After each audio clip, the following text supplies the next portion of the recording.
Hello friends, welcome to Contra Investing.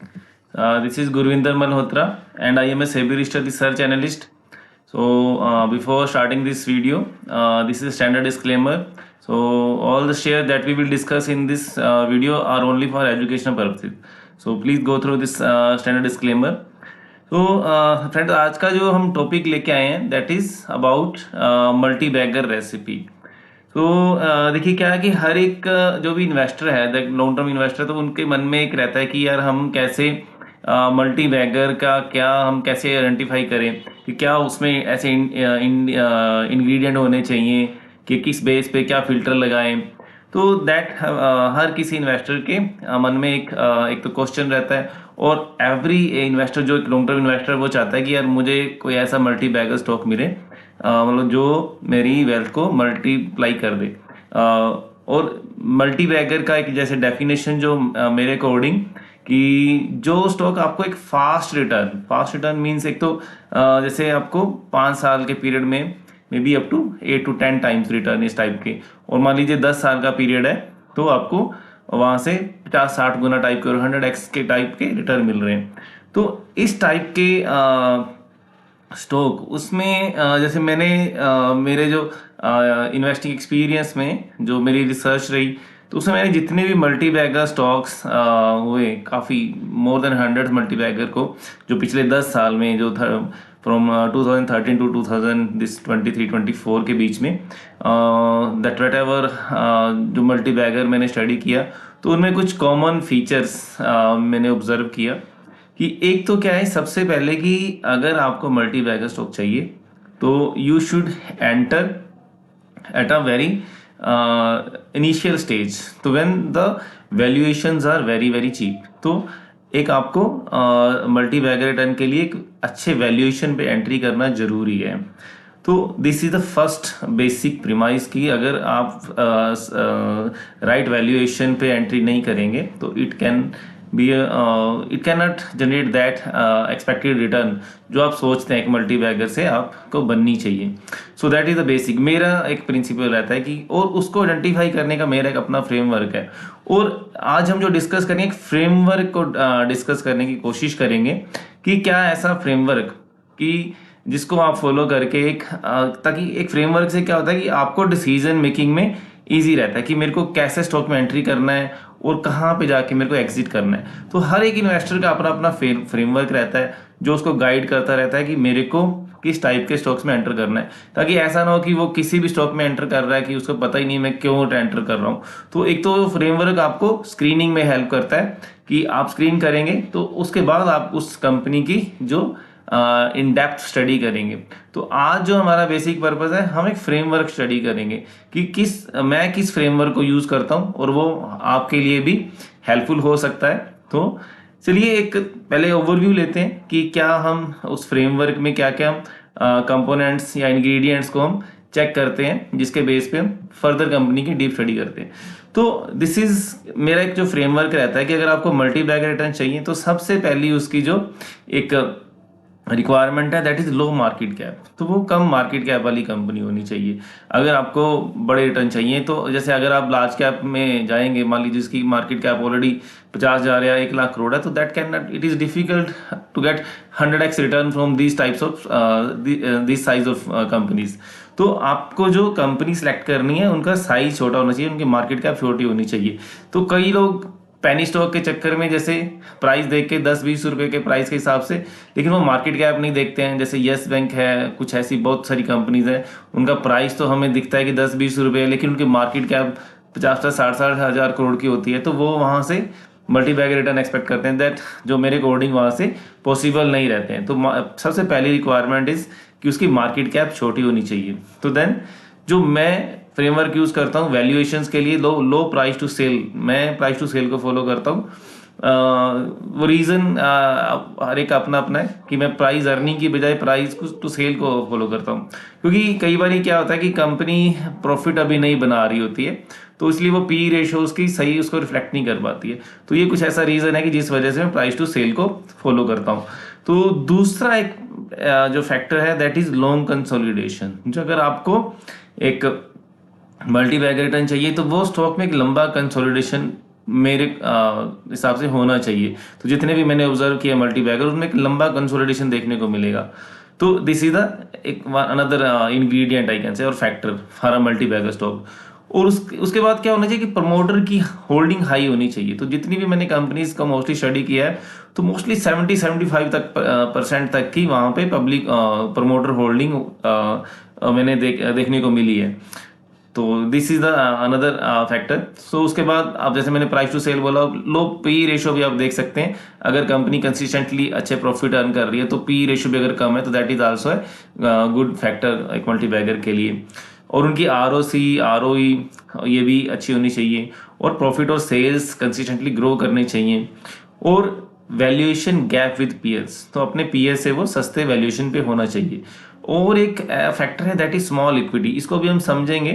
तो ये एक फैक्टर है। तो ये क्या, इसका मतलब क्या है, मैं आपको समझाऊंगा जब केस स्टडीज लेंगे। और उसका ऑपरेटिंग प्रॉफिट मार्जिन एक डिसेंट होनी चाहिए। और डेट इक्विटी लो होनी चाहिए, और पॉजिटिव ऑपरेटिंग कैश फ्लो होनी चाहिए। ये एक बेसिक फ्रेमवर्क है। तो ये आप इसको नोट कर सकते हैं। और हम कुछ केस स्टडीज के जो लास्ट में मल्टी बैगर स्टॉक्स हुए हैं, तो उन केस स्टडी की हेल्प से हम यहाँ पे समझने की कोशिश करेंगे कि कैसे उनमें क्या ऐसे इंग्रेडिएंट थे, और ये इंग्रेडिएंट वहाँ पे थे या नहीं थे।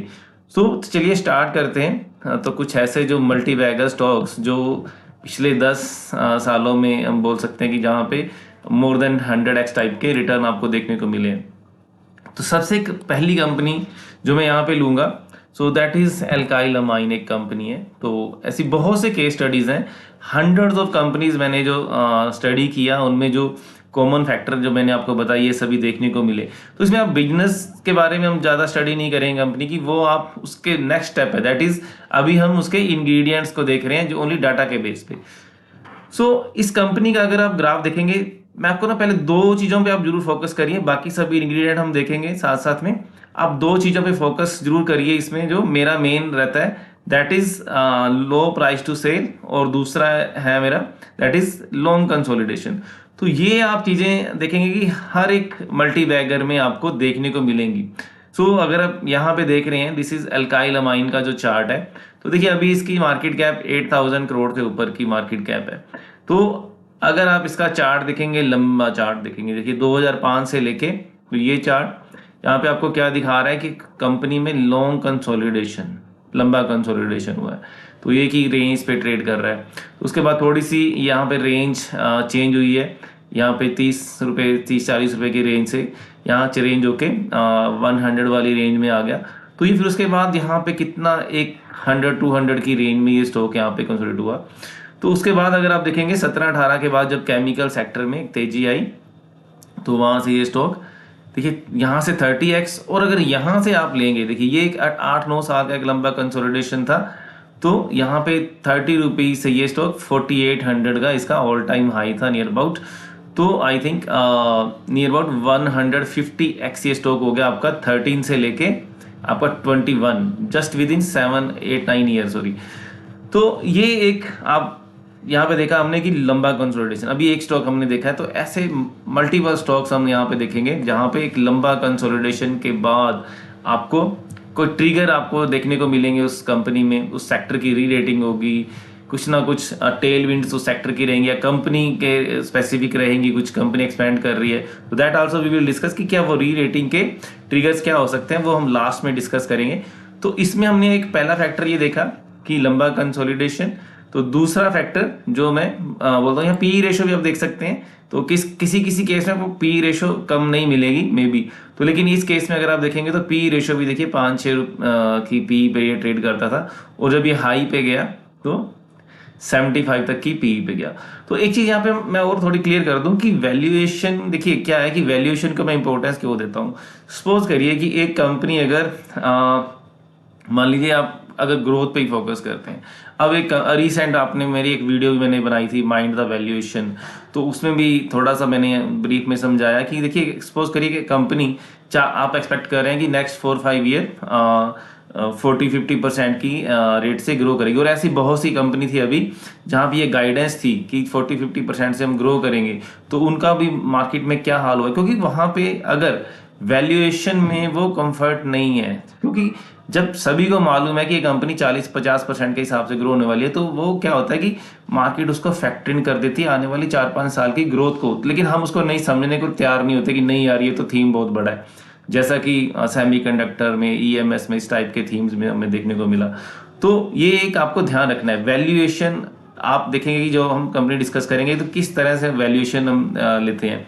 वेरी सिंपल, कोई बहुत हम कॉम्प्लिकेटेड ऐसे कुछ टेक्निक्स यूज़ नहीं करते हैं कि आपको समझ में ना आए।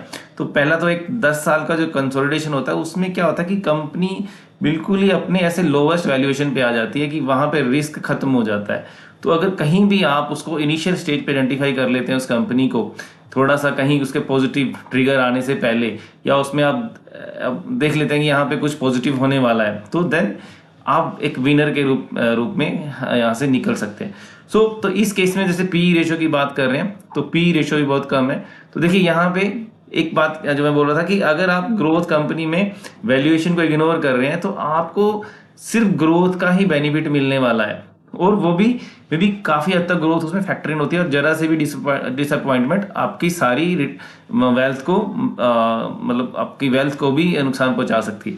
सो इसमें तो री रेटिंग की गुंजाइश होनी चाहिए, वहां पे री रेटिंग की गुंजाइश बिल्कुल ही खत्म हो जाती है, स्कोप नहीं रहता है। तो अब यहाँ पे अगर आप सस्ते वैल्यूएशन पे खरीद रहे हैं तो जब कहीं पे भी पॉजिटिव ट्रिगर्स आएंगे कंपनी के लिए तो then re rating is the basic thing जो आपको पैसा बना के देती है।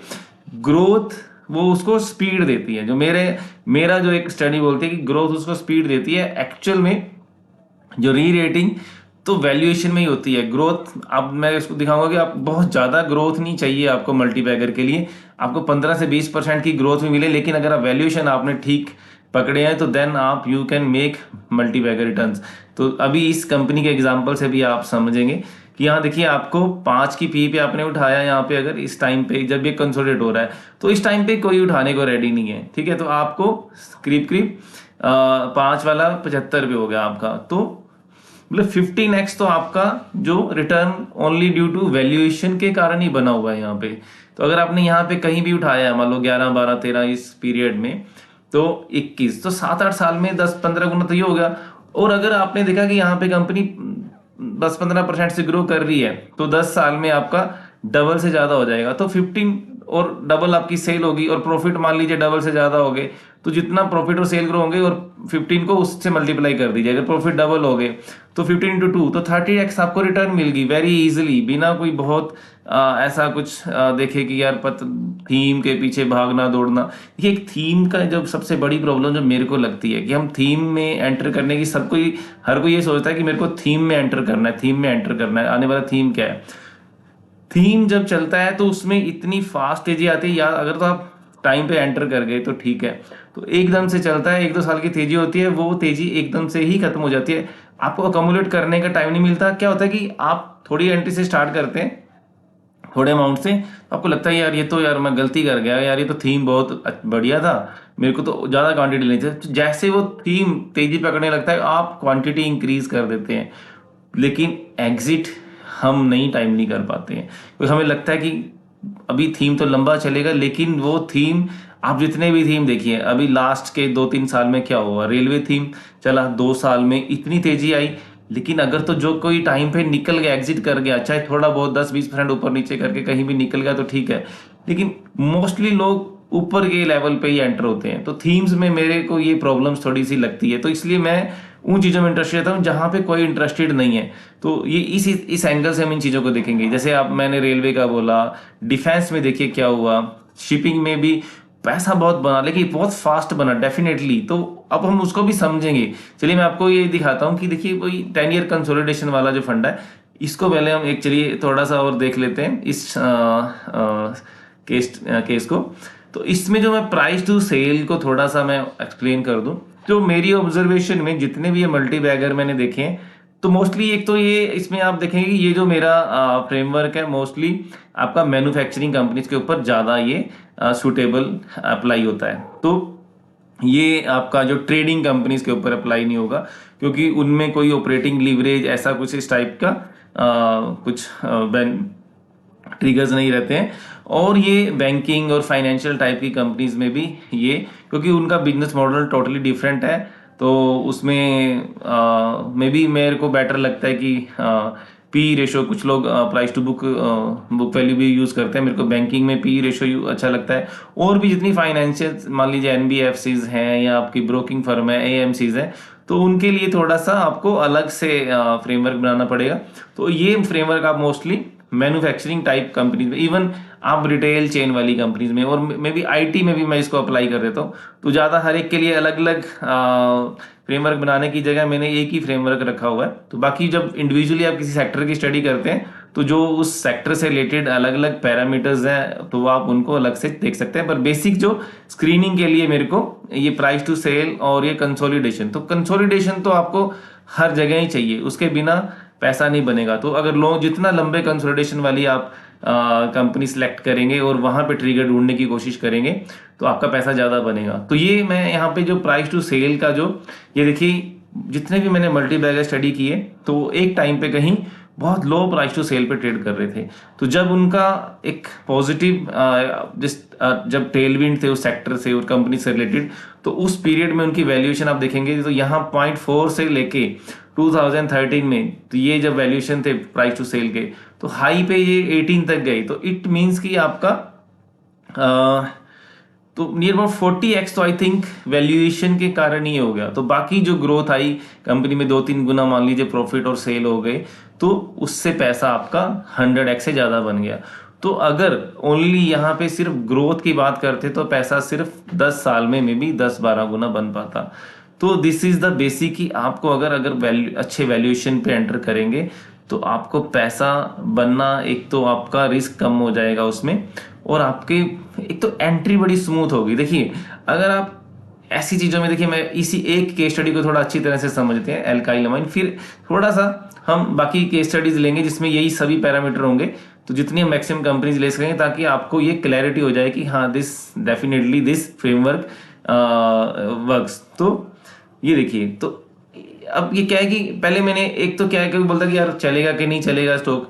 अभी देखिए कि एक स्टॉक जो 10 साल से कंसोलिडेट कर रहा है, अब कई लोगों का सवाल रहता है कि यार 10 साल से नहीं चला तो अब क्यों चलेगा। देखिए मैं एक बात, मैं उसको मेरे तो ये जवाब है कि यार 10 साल तो बच गए आपके एटलीस्ट, अगर कंपनी अच्छी है। देखिए कंपनी अच्छी तो वो उसके बाद हम स्टडी करके पैसा तभी लगाएंगे अगर हमें कंपनी में कुछ दिखाई दे रहा है। तो अगर कंपनी अच्छी है तो आप सिर्फ इस वजह से कि 10 साल से नहीं चली है, दैट इज, मैं उसको एक अपॉर्चुनिटी मानता हूँ कि 10 साल से नहीं चली है तो, और कंपनी एक कंसिस्टेंटली उसमें एक डिसेंट सी ग्रोथ भी आ रही है, 8-10-12% की ग्रोथ आ रही है, लेकिन कई बार स्टॉक नहीं चलते हैं। आपको ऐसी मिस मैच मार्केट में हमेशा मिलेंगी, तो वही आपको पैसा बना के देंगी।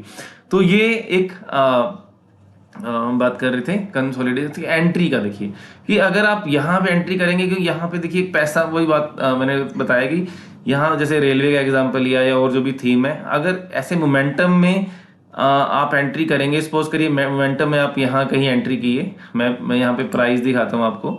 तो प्राइस आपने कहीं 1000 रुपये के आसपास कहीं एंट्री कर लिया तो ये 4-5 गुना हुआ, लेकिन अभी आप एग्जैक्ट ना तो यहाँ पे बॉटम पे एंटर हो रहे हैं, तो आपने कहीं मल्टी ईयर ब्रेकआउट पे यहाँ पे उठाया या 600-700 पे उठाया, तो वो आपका जब आपने उठाया उस टाइम आपके मन में क्या है कि या तो आपने सोचा कि मैं डबल पे निकलूंगा, उसको 3 गुना 4-5 गुना करूंगा, या तो आप टाइमली निकल गए तो ठीक है। अगर बाय चांस आपने सोचा कि यार अभी स्टॉक चल रहा है यार अभी तो, और क्या होता है कि सोशल मीडिया ये सब न्यूज चैनल पे क्या उस टाइम जब ये स्टॉक चल रहा होता है तो सभी उसी को रेकमेंड कर रहे होते हैं, तो आपका बेचने का दिल नहीं करता है। तो this is the basic problem.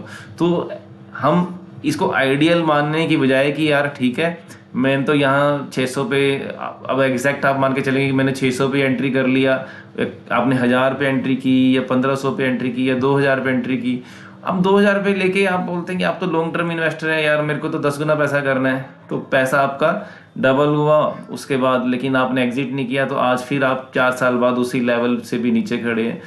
तो मेरे हिसाब से दिस इज द टाइम कि आपको ये चीज़ों पे स्टडी करके यहाँ पे ये कंसोलिडेशन आपको एक तो अकोमुलेशन का और कंपनी को और ज़्यादा से ज़्यादा जैसे जैसे आप उसका आगे बढ़ता है आपको समझने का भी एक मौका मिलता है। तो टाइम पीरियड आपको जो लॉन्ग टर्म इन्वेस्टर का तो मेरे हिसाब से फ्रेंड होना चाहिए कि अगर एक लॉन्ग टर्म इन्वेस्टर है तो वो एक सिप की तरह से उसमें जैसे जैसे उसके कंपनी को एक कॉन्फिडेंस बनता जाता है कि वो देखता है कि हाँ अच्छा कर रही है, और लेकिन स्टॉक में बहुत बड़ी मूवमेंट, तो ये कोई ऐसा मूवमेंट नहीं है यहाँ से 150-200 से मतलब 300 हो गया, तो दिस इज नॉट कोई बड़ी अभी मूवमेंट हो गई है। और वैल्यूएशन का जो मैंने दिखाया कि आपको प्राइस टू सेल का देखिए, तो प्राइस टू सेल यहाँ 0.6 से इस टाइम पे भी 1 से 2 के आसपास ये ट्रेड कर रहा है प्राइस टू सेल पे। तो मैं आपको इसको भी बताऊंगा कि अब हर किसी कंपनी को, अब इस कंपनी का जो प्राइस टू सेल है दैट इज जब हाई गया तो 18 है, तो अब ऐसा देखने को मिला कि हर किसी को 18 का प्राइस टू सेल नहीं मिला, और कुछ कुछ कंपनीज मैंने ऐसी भी देखी जहां पे प्राइस टू सेल 20, 30, 40 तक भी गए।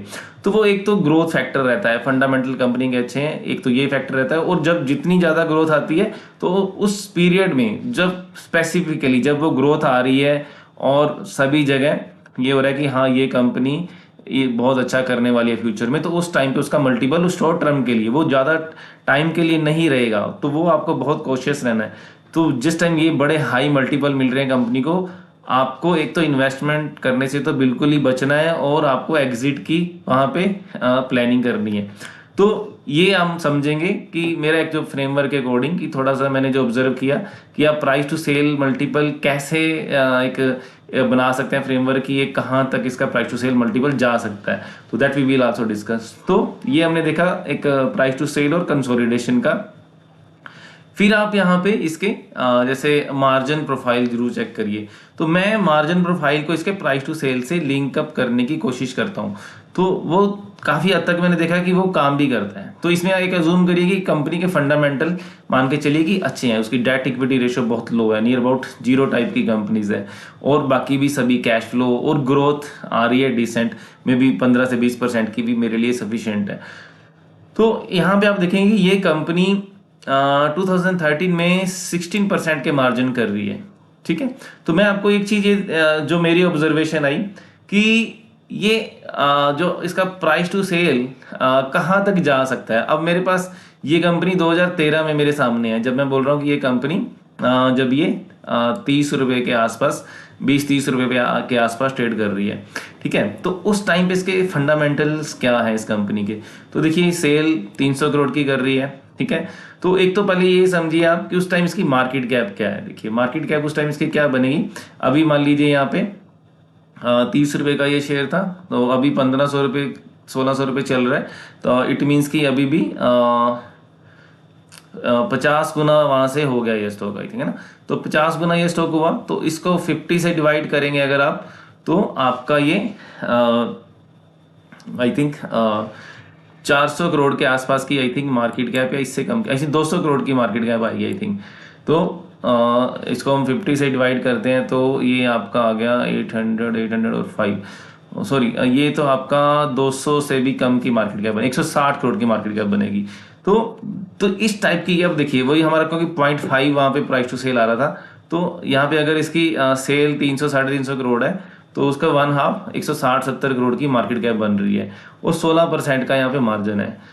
तो एक 16% के मार्जिन कंपनी करने वाली कंपनी, और यहाँ पे देखिए ग्रोथ भी आ रही है, अगर साल दर साल देखेंगे तो 20% से भी ज़्यादा की यहाँ पे ग्रोथ आप देख रहे हैं। तो यहाँ पे थोड़ी सी ग्रोथ बीच में कम हो रही है, लेकिन कंसिस्टेंटली आप देखिए कि सेल्स ग्रो हो रही हैं, और यहाँ पे प्रॉफिट्स ग्रो हो रहे हैं। तो ये कंपनी आपको यहाँ पे 0.5 के प्राइस टू सेल पे मिल रही है।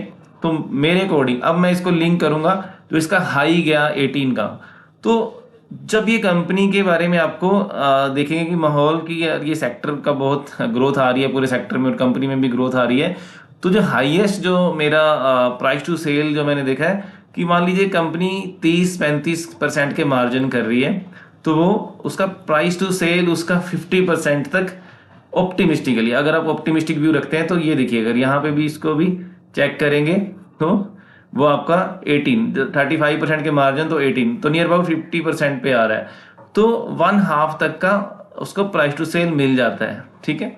तो ये एक मेरा मोटा मोटा ऑब्जर्वेशन है, मिलेगा नहीं मिलेगा वो अलग बात है, ठीक है, एक फ्रेमवर्क बना रहे हैं। तो अगर अब उस हिसाब से देखते हैं कि एक मैं ऑप्टिमिस्टिक व्यू ले रहा हूँ कि अगर 16 के, अभी यहाँ पे 16 का मार्जिन है, तो मैं इसको हाफ पे लेके जाता हूँ कि 8 टाइम तक का इसको प्राइस टू सेल मिल सकता है, ठीक है। तो उस टाइम पे ये ट्रेड कर रहा है, दैट इज 0.5 के प्राइस टू सेल पे। तो मेरे लिए नियर अबाउट 16x का वहां पे एक मार्जिन है री रेटिंग का। तो और वहां पे कंपनी में मैं देख रहा हूँ कि जैसे 10-15% की ग्रोथ भी आ रही है, 15 से 20% की ग्रोथ आ रही है। तो यहाँ पे मैं क्या व्यू बनाऊंगा कि यहाँ पे आपका एक तो यहाँ पे अपना आपका 16 गुना का तो आपका री रेटिंग का स्कोप है। उसके बाद अगर यहाँ से डबल सेल हो जाती है आने वाले 5 साल में, तो आपका 30 गुना तक का यहाँ पे एक अपसाइड पोटेंशियल आपको यहाँ पे से आपके फ्रेमवर्क के अकॉर्डिंग बन रहा है। अब उसके बीच में आपको कहीं भी प्ले करना है। तो अगर जैसे यहाँ पे मार्जिन इंप्रूव हो गए तो आपका टारगेट भी ऊपर चला जाएगा। आपने 30 गुना का बनाया, यहाँ पे मार्जिन 20 हो गए, 25 हो गए, तो कहीं ना कहीं आपने जब एंट्री की तो आप उसके अकॉर्डिंग यहाँ से एग्जिट बना सकते हैं कि 20% के मार्जिन आ रहे हैं तो मे बी अगर 10 का, अब 26 पे भी आप टिके हुए हैं, ठीक है, तो 26 के मार्जिन है तो आप ठीक है 10-12 का लेके एक की प्राइस टू सेल मल्टीपल, और सेक्टर में ग्रोथ आ रही है, पूरी टेलविंड आ रही है सब सेक्टर के रिगार्डिंग, तो 10-12 के मल्टीपल तक का आप टारगेट बना के वहां से अपना एग्जिट फ्रेमवर्क भी इसके अकॉर्डिंग बना सकते हैं। तो ये फ्रेमवर्क आपको पूरा हेल्प करेगा एंट्री और एग्जिट में।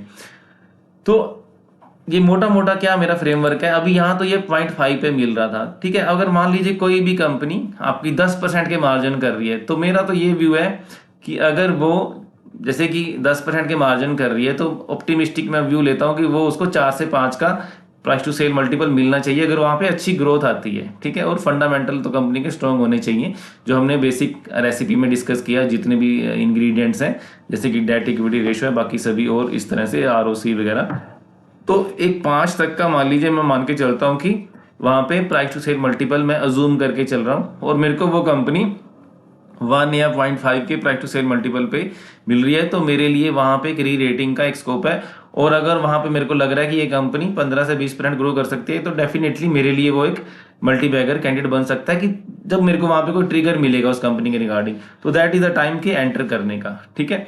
तो जैसे हमने एल्काइल अमाइन के केस में डिस्कस किया कि ये देखिए यहाँ पे इसके मार्जिन प्रोफाइल के अकॉर्डिंग और इसका प्राइस टू सेल से इसको लिंकअप करके, तो ये हमारा एक फ्रेमवर्क बन जाता है। तो अगर आप इसकी बैलेंस शीट चेक करेंगे, अब हमने बात की थी कि आपका लो इक्विटी कैपिटल होने चाहिए। देखिए यहाँ पे हमने रेसिपी में लो स्मॉल इक्विटी की बात की थी, और जैसे हमने प्राइस टू सेल का कंसोलिडेशन का हो गया, मार्केट कैप का हो गया, ठीक है, हाई प्रमोटर होल्डिंग पे भी आएंगे। तो ये क्या है कि इक्विटी कैपिटल यहाँ पे स्मॉल होनी चाहिए, ठीक है। तो ये छोटी इक्विटी कैपिटल 10 करोड़ की इक्विटी कैपिटल है यहाँ पे सिर्फ, ठीक है। और यहाँ पे कंपनी के रिजर्व भी अच्छे हैं और ये इंक्रीज हो रहे हैं। चलिए हमने तो यहाँ पे एंट्री की, अब हमारे पास बैलेंस शीट नहीं है तो, लेकिन फिर भी यहाँ पे जैसे अगर मार्केट कैप हम देखते हैं 2013 में 160-70 करोड़ की मार्केट कैप के पीछे आपको 97 करोड़ के रिजर्व मिल रहे हैं। और डेट इक्विटी थोड़ा सा इस टाइम पे हाई है, 1 से ऊपर यहाँ पे बनेगा अगर यहाँ पे लेंगे।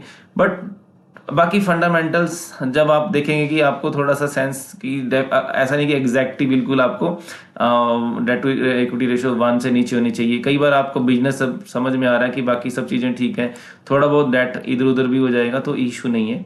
और कंपनी की फिक्स एसेट्स हैं, CWIP दिस इज एंड आपका।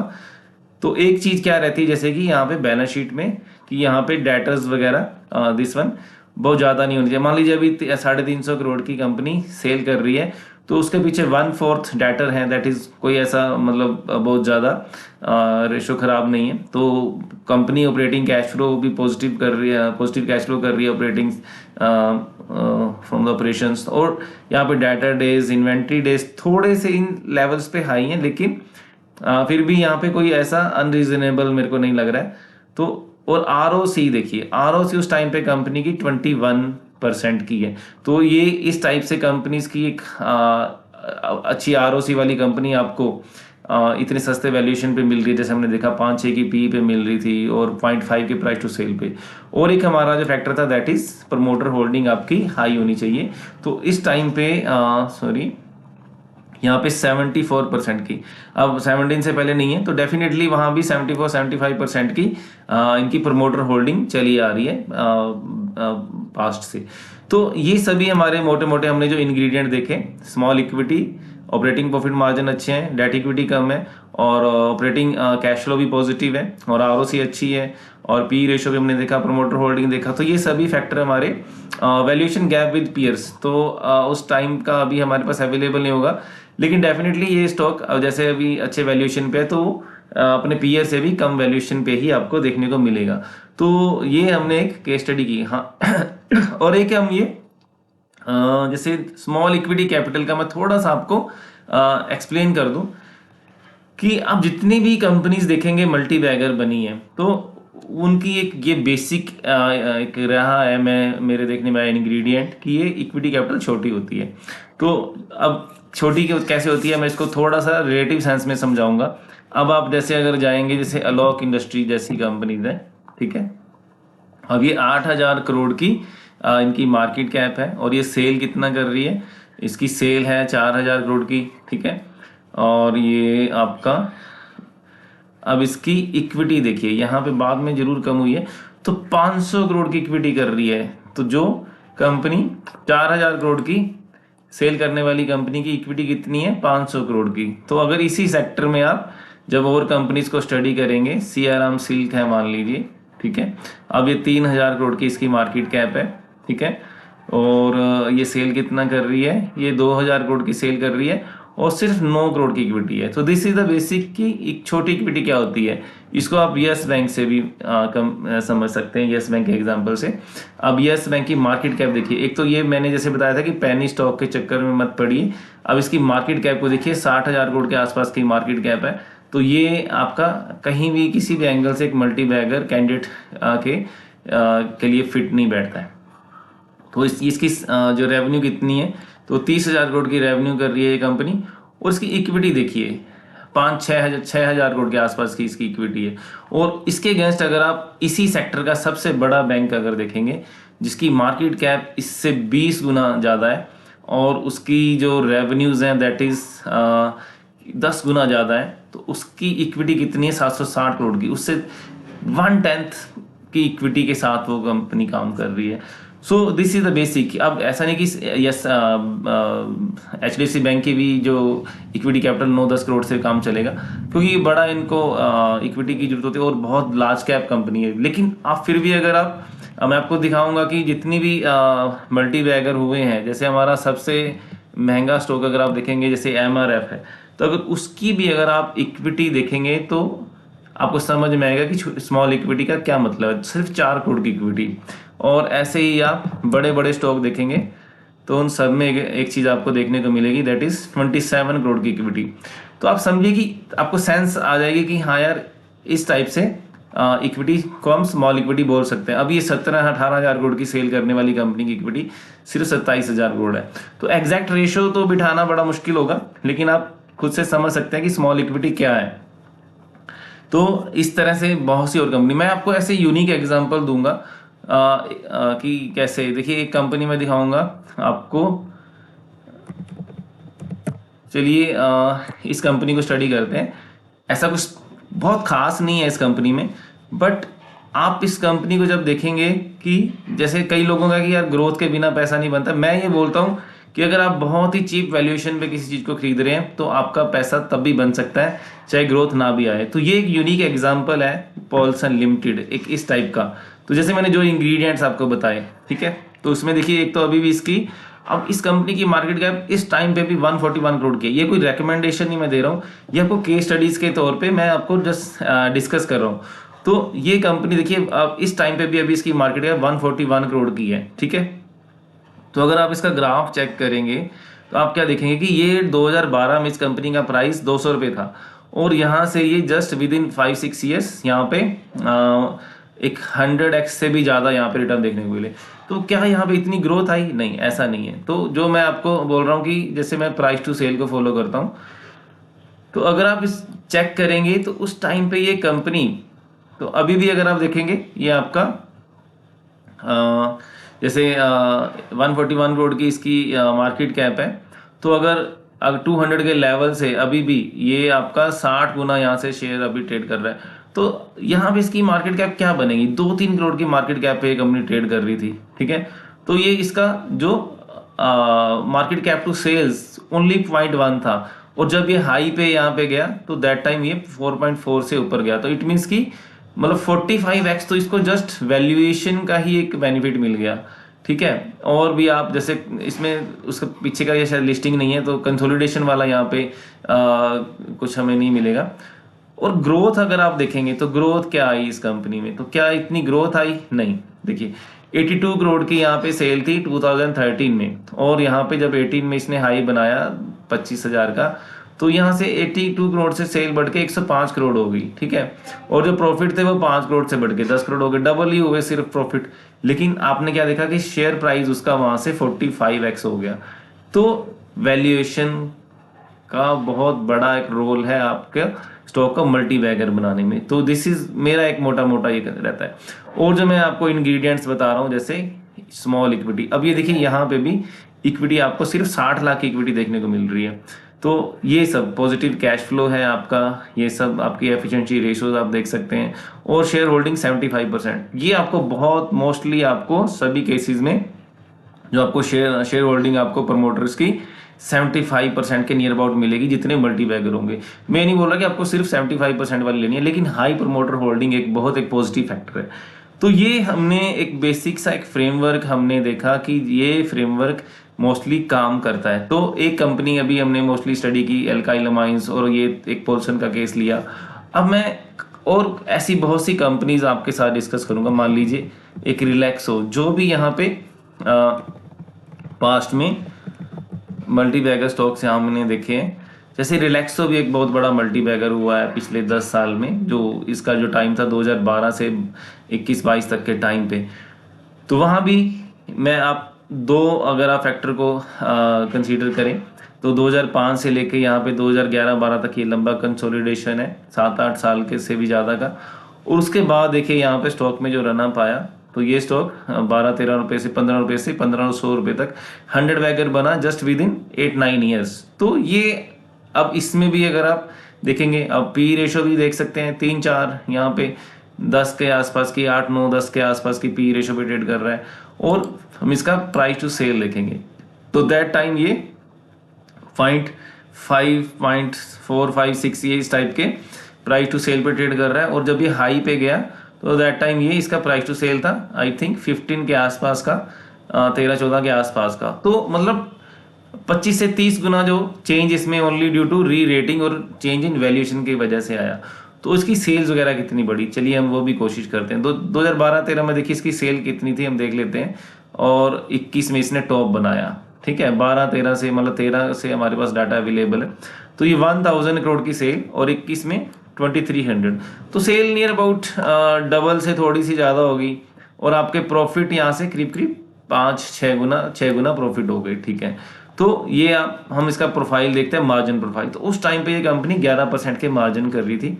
तो उस हिसाब से जो मेरा फ्रेमवर्क है मान लीजिए, तो ये 1/2, तो इसका 5-6% टाइम का मैं यहाँ पे एक ऑप्टिमिस्टिक व्यू बना के, तो ये मेरे को मिल रहा था। उससे भी मेरे को कहाँ मिल रहा है, तो स्कोप क्या है, 0.5 के प्राइस टू सेल मल्टीपल पे ये स्टॉक मिल रहा था।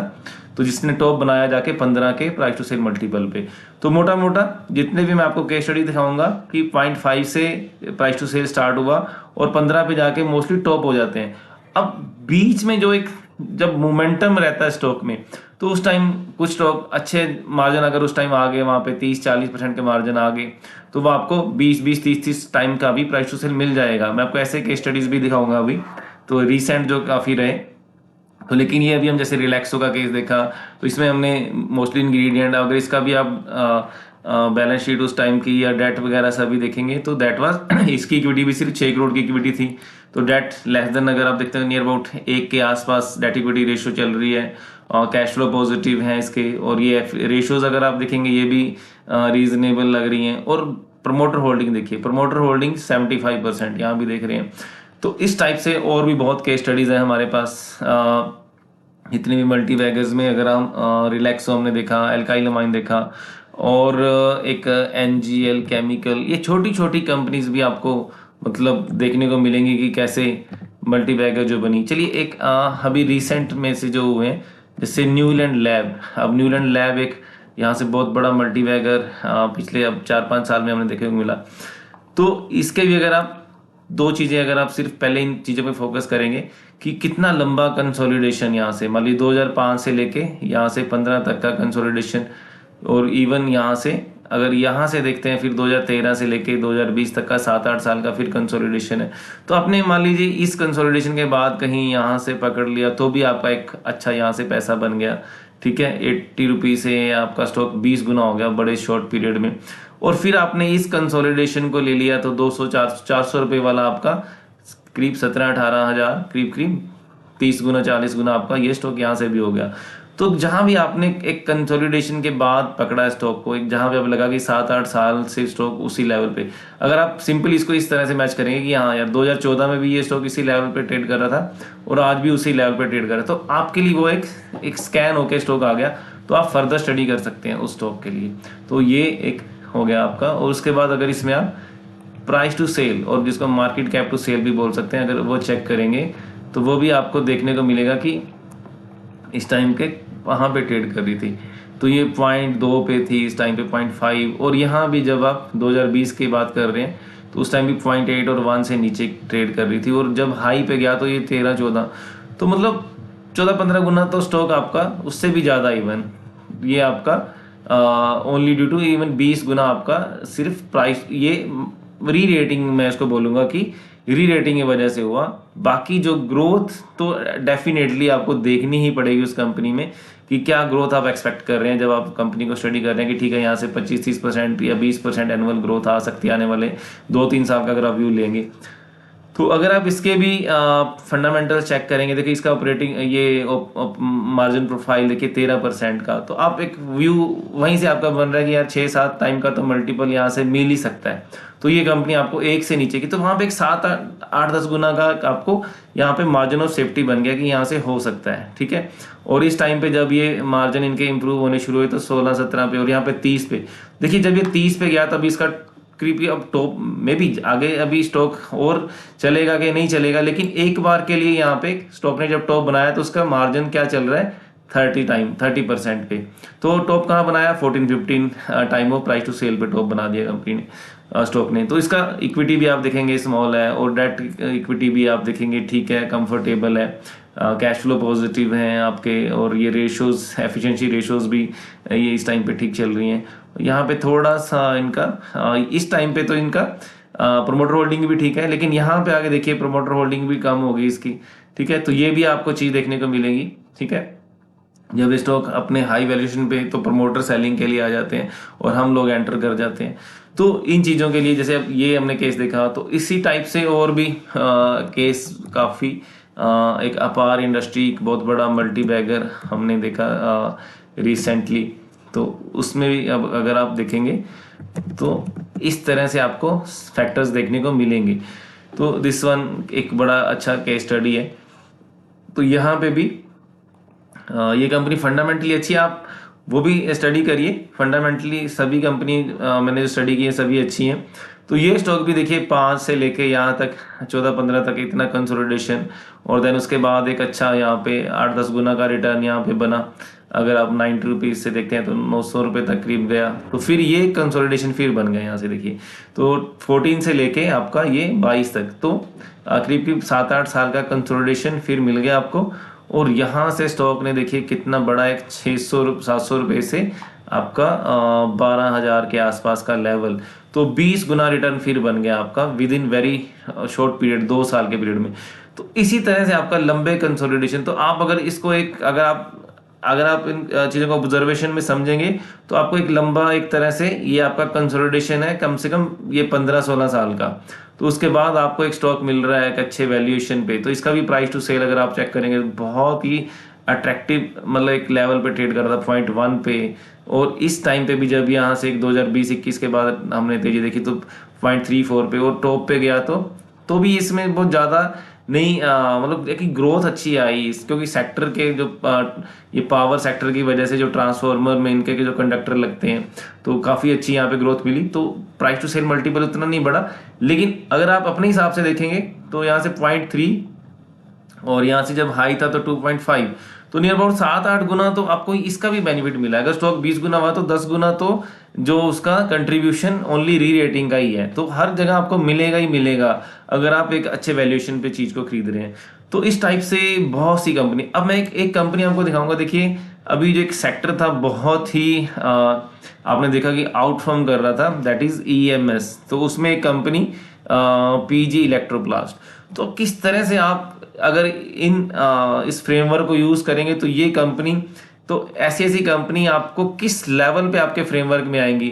तो मोस्टली देखिए लोग डेफिनेटली, अब लोगों ने लास्ट 1-2 ईयर में भी जिन्होंने एंट्री की वहां पे 5-5 10-10 गुना पैसा बनाया, डेफिनेटली बनाया।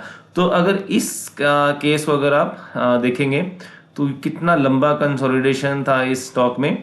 और मैं इसमें एक आपको चीज दिखाऊंगा कि अभी स्टॉक 2020-21 में करीब करीब 5 रुपए के आसपास ट्रेड करता था और यहाँ पे 1000। तो जस्ट 4 साल में ये आपका 200 गुना हो गया स्टॉक।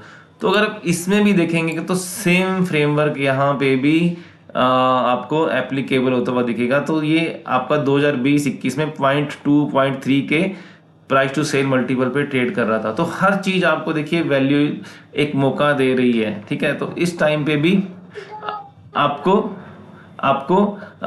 चीजें बहुत ऐसी मिलेंगी कि जो आपको एक अच्छा वैल्यूएशन पे ट्रेड करती हुई दिखेंगी। तो वो दैट इज द कि वहां पे आपको एंट्री करनी है। ऐसा नहीं कि आप थीम के पीछे भागेंगे। तो आपको ये देखिए इस तरह से, अब जैसे ईएमएस थीम में हुआ, सेमीकंडक्टर थीम में हुआ, डिफेंस थीम में हुआ, तो ये देखिए 8 टाइम तक इसका प्राइस टू सेल मल्टीपल गया। तो अगर तो 25-30 गुना बेनिफिट आपको री रेटिंग का मिल रहा है। तो वो एक बहुत बड़ा कंफर्ट आपको वही चीज देगी। अगर आप ओनली ग्रोथ को ही अगर देखिए, अब ग्रोथ तो अभी भी आएगी, देखिए ग्रोथ तो यहाँ भी आ रही है, लेकिन हो सकता है कि ये आपको आने वाले 2-3 साल में कोई स्टॉक ये कंसोलिडेशन में चले जाएं, इस टाइप के ये स्टॉक। तो आप, मेरा जो एक यही है कि आप हमेशा वैल्यू और ग्रोथ को दोनों को ही वेटेज जरूर दें और खरीदें आप एक अच्छे वैल्यूएशन पे। तो आप इसका भी अगर आप ऑपरेटिंग प्रॉफिट मार्जिन की प्रोफाइल के अकॉर्डिंग इसको चेक करेंगे तो आपको एक समझ में आएगा कि कैसे आपकी एंट्री एग्जिट बन रही है। अब मान लीजिए हम 20 यहाँ 18-19 ये 20 के टाइम के जब बात करेंगे तो 6-7% के मार्जिन कर रही थी ये कंपनी, ठीक है।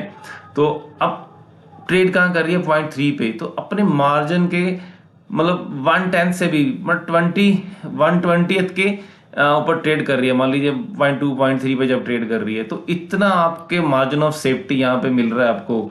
तो अगर अब आप देख रहे हैं कि यहाँ से कंपनी 10-15% की भी ग्रोथ उस टाइम पे कर रही है, अगर तो पास्ट में भी देखिए ग्रोथ कंपनी में पास्ट में भी आ रही है। थोड़ा सा ये एक कंसोलिडेशन टाइप का यहाँ पे एक टाइम रहा, उसके बाद देखिए 400-500, जब इस टाइम को अगर हम देखते हैं तो वहां से लगातार 15-20% की ग्रोथ यहाँ से आनी शुरू हो गई थी। तो अगर आप इसको फैक्टरिंग करेंगे तो 15-20% की ग्रोथ और 5 साल में आपकी सेल डबल और आपका देखिए 20-30 गुना का कंफर्ट आपको मिल रहा है आपको इसके वैल्यूएशन में, प्राइस टू सेल में। तो ये देखिए तो कहाँ से आप ये कैसे रिटर्न बनता है ऐसे स्टॉक्स में। तो इस तरह की इतनी स्टोरीज हैं, जितने भी आप स्टडी करेंगे जितने भी, तो आपको कहीं ना कहीं यही चीज़ें कॉमन मिलेगी सब में कि वो किसी एक टाइम पे बहुत सस्ते वैल्यूएशन पे अवेलेबल थे। और अगर आप इन चीज़ों को ऐसे रनअप में खरीदेंगे तो डेफिनेटली आप एक मोमेंटम इन्वेस्टिंग या मोमेंटम ट्रेडिंग कर सकते हैं। तो अगर मान लीजिए अब यहाँ पे क्या कि आपने 200 रुपये पे खरीद लिया, 300 पे 500 पे खरीदा, डेफिनेटली डबल हो गया। लेकिन अगर आप एग्जिट नहीं कर पाए तो दैट ये आपके लिए प्रॉब्लम रहती है। तो ये होता ही ऐसा। तो ऐसे भी जैसे अब इस मार्केट में भी ऐसे बहुत से केस हुए। अब बार बार वही फिर स्टडी हम उसको डिस्कस नहीं करेंगे। तो अगर आपने कहीं इन फेस में एंटर किया है, मे भी आपको 2 साल 3 साल वेट करनी पड़ी, लेकिन आपने इनसे कितने गुना पैसा बनाया, तो वो अगर आप उसको अगर समझेंगे तो आपको समझ में आएगा कि हमें ओनली मोमेंटम के पीछे नहीं पड़ना है। तो थोड़ा सा इनिशियली चीज़ों को पकड़ने की कोशिश करनी है जहां पे आपको वैल्यूएशन अच्छे लग रहे हैं, और थोड़ा सा अगर आप उसको देख सकते हैं ये कंपनी के फ्यूचर में थोड़ा सा लग रहा है कि ये कहीं ना कहीं स्टोरी बन सकती है, तो आप एक बहुत कंफर्टेबली पोजीशन में रहेंगे हमेशा। तो ये एक मोटा मोटा सा framework, I think most of the points that we have covered. यहाँ पे एक रेसिपी में अगर जैसे हमने लिया मार्केट कैप हो गया हमारा, प्राइस टू सेल हमने डिस्कस कर लिया, लॉन्ग कंसोलिडेशन। तो अब मैं आपको लॉन्ग कंसोलिडेशन के भी ऐसे बहुत से मेरे पास केस स्टडीज हैं कि इतने लंबे कंसोलिडेशन के बाद स्टॉक, वैसे तो इनमें भी सभी आए, तो जितने भी आप मल्टी बैगर आप खुद से स्टडी करिए तो आपको मिलेंगे, उसमें सभी में ही कंसोलिडेशन आपको देखने को मिलेगा। प्रमोटर होल्डिंग का हमने देखा जैसे, ठीक है, पी रेशो को भी हम देख सकते हैं, ROC ROE उनकी एक अट्रैक्टिव रहती है, और प्रॉफिट और सेल कंसिस्टेंटली उनमें आपको ग्रोथ देखने को मिलेगी, और वैल्यूएशन गैप मिलेगा। वैसे तो हमने ऐसे ही देख लिया कि वो सस्ते हैं, तो अभी उस टाइम का पीयर कंपैरिजन थोड़ा सा मिलना मुश्किल है। तो जब भी आप अब स्टडी करेंगे तो उसमें आप डेफिनेटली देखिए कि वो अपने पीयर से थोड़ा सा आपको लगेगी सस्ते वैल्यूएशन में अवेलेबल। और स्मॉल इक्विटी का जैसे हमने समझा, और ऑपरेटिंग मार्जिन का हमने कैसे प्रोफाइल को आप लिंकअप कर सकते हैं उसको प्राइस टू सेल के साथ, तो डेट इक्विटी हो गया, पॉजिटिव कैश फ्लो हो गया। तो ये सारे हमने, जब ये एक फ्रेमवर्क हमारा बन जाएगा कि इस फ्रेमवर्क के अकॉर्डिंग जब भी आपने कोई कंपनी को सेलेक्ट करना है, फिर ये फ्रेमवर्क को आप फॉलो कर सकते हैं। तो अब चीज़ क्या है कि एंट्री के लिए कुछ लोग अगर थोड़ा सा चाहते हैं कि मेरे को तो बड़े ही उस टाइम पे एंट्री करना है कि जब उसमें मोमेंटम हो, तो उसमें आप क्या कर सकते हैं। देखिए, कुछ आप ट्रिगर ढूंढ लीजिए री रेटिंग के, ठीक है। अगर आप वेट नहीं कर सकते हैं, वैसे तो वेट मार्क अब आप चाहे ना चाहे वेट तो आपको करनी पड़ेगी, तो एंट्री करने के बाद भी अगर आप कम से कम आपको 2 साल का पीरियड तो देना ही पड़ेगा अगर आपको अच्छे रिटर्न बनाने हैं। तो इसमें आप इस टाइप से कुछ ट्रिगर्स ढूंढ सकते हैं कि जैसे जब ग्रोथ बहुत आ रही है कंपनी में, जैसे पहले 10-15% की आ रही है, तो एकदम से वहां पे 30-40% की ग्रोथ आने लगे, लेकिन वैल्यूएशन आप ध्यान में रखिए कि स्टॉक अभी रनअप शुरू हुआ हो, बहुत ऐसा नहीं कि ऑलरेडी 30-40 गुना स्टॉक हो गया तो फिर आप देख रहे हैं कि यहाँ पे ग्रोथ बहुत आ रही है, तो मे बी उसके बाद रिटर्न बन सकते हैं। तो लेकिन आप कोशिश करिए कि कुछ और नए आइडियाज ढूंढिए उनकी बजाय, ठीक है। तो वहाँ पे ग्रोथ एक अच्छी तेजी से आनी चाहिए, और मार्जिन देखिए कि अगर मार्जिन कंपनी के इंप्रूव हो रहे हैं तो ये एक बड़ा ट्रिगर रहता है। तो उसके बाद कुछ इंडस्ट्री के लिए पॉजिटिव, मान लीजिए रेगुलेटरी कुछ चेंजेस हो रहे हैं, जैसे PLI स्कीम में कोई टैक्स बेनिफिट आ गया उस सेक्टर से रिलेटेड, और कुछ मैनेजमेंट चेंजेस हो रहे हैं बड़े हायर लेवल पे, कुछ मान लीजिए कंपनी कुछ और दूसरी बड़ी कंपनी से हायर लेवल के कुछ मैनेजमेंट को उठा के अपने कंपनी में लेके आ रही है, तो that can be a big trigger. So business restructuring हो रही है, कंपनी कई बार क्या करते हैं कि वैल्यू अनलॉकिंग के लिए या अच्छे मतलब एफिशिएंट मैनेजमेंट के लिए क्या करती है कि डीमर्ज कर देती है अपने बिजनेसेस को अलग अलग।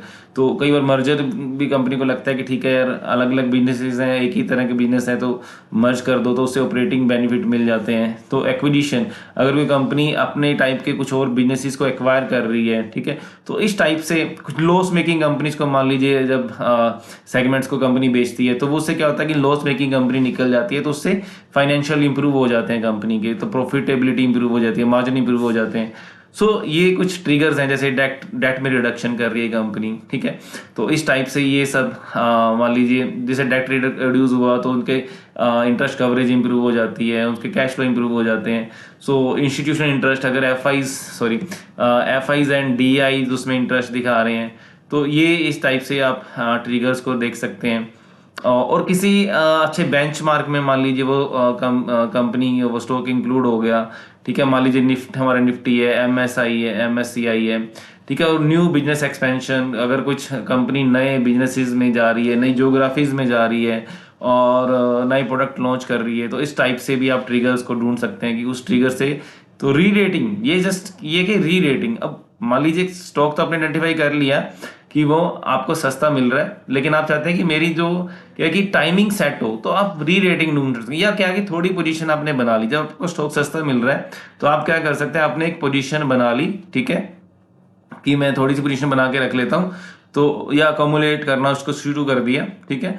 तो जैसे आपका एक बड़ा ट्रिगर जो आप देख रहे हैं वो आपको मिल जाता है, तो आप उस पोजीशन को बड़ा कर सकते हैं, ठीक है।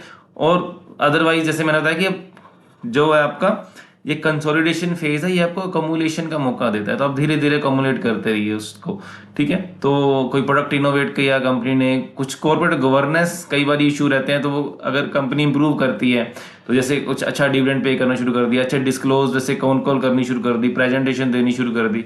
तो कई कंपनी जैसे प्रेजेंटेशन नहीं देती है, कौन कॉल नहीं देती हैं, तो मान लीजिए वो देना शुरू कर रही है, इट मीन्स कि समथिंग वो इन्वेस्टर्स कुछ करने जा रही है डेफिनेटली। तो इस टाइप से आप, कई बार क्या होता है कि कुछ कंपनी अपनी सब्सिडीज का आईपीओ लेके आती हैं, तो ऐसे भी बहुत केसेस आपको देखने को मिलेंगे कि उससे भी री रेटिंग हो जाती है। तो ये कुछ हमारा एक फ्रेमवर्क जो हमने आपसे डिस्कस किया। तो जैसे हमने जो कंपनीज कुछ थोड़ी बहुत डिस्कस की, तो इस टाइप से, जैसे मैंने केमिकल सेक्टर में अल्काइल अमाइन किया, तो आप केमिकल सेक्टर को उठा के देखिए। तो अभी रिसेंटली जैसे आपका कैपिटल गुड सेक्टर में इतने मल्टीबैगर बने हैं, तो आप उस सेक्टर को उठा के देखिए, सभी कंपनीज को स्टडी करिए कि क्या उनमें ये फीचर आपको 10 ईयर कंसोलिडेशन, आपका लो प्राइस टू सेल, तो इस टाइप से आपको देखने को मिलेगा। तो एक आपके लिए भी फ्रेमवर्क बन जाएगा, तो आपका देखने का ये आई थिंक नज़रिया चेंज हो जाएगा कि आप थीम के पीछे ज़्यादा नहीं भागेंगे, थीम बाद में आएगा, आप पहले एंटर करेंगे। तो इस टाइप से आप ये फ्रेमवर्क यूज़ कर सकते हैं। तो आई होप कि आपको ये डेफिनेटली हेल्पफुल रहेगा।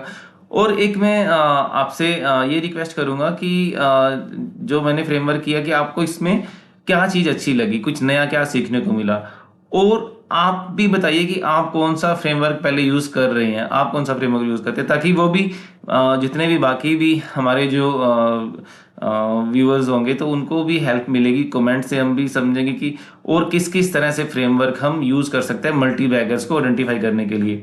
तो होप कि ये वीडियो आपके लिए हेल्पफुल होगा। तो इसी के साथ मैं आपका I would like to thank you everyone. तो इसी के साथ मैं इस वीडियो को यहीं पे क्लोज करता हूँ। Thank you very much.